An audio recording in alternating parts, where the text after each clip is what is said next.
Sir, Ramanujan संख्या म्हणजे काय? प्रश्न कळाला असेल सगळ्यांना. त्याने विचारलंय रामानुजन संख्या म्हणजे काय. सगळे संख्या प्रकार तुम्ही बघितले असेल, पण रामानुजन नावाची ही कोणती संख्या आहे सर? तर तुम्हाला सांगतो, रामानुजन भारतीय गणित तज्ञ होते. हे गणित तज्ञ ज्यावेळेस बाहेरच्या देशात शिकायला असताना दवाखान्यामध्ये ऍडमिट झाले होते. दवाखान्यात ऍडमिट झाले असताना हार्डली नावाचे त्यांचे प्राध्यापक त्यांना भेटण्यासाठी आले होते.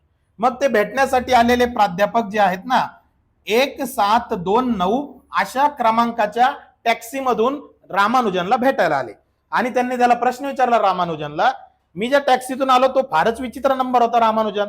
तर रामानुजन पुटपुटले, तो विचित्र नंबर नाही, तो जगातला सगळ्यात लहानी संख्या आहे 1729, जी 2 घनाच्या बेरजेच्या रूपात दाखवता येते. पहिली जोडी आहे 1चा घन अधिक 12चा घन आणि दुसरी जोडी आहे 10चा घन अधिक 9चा घन.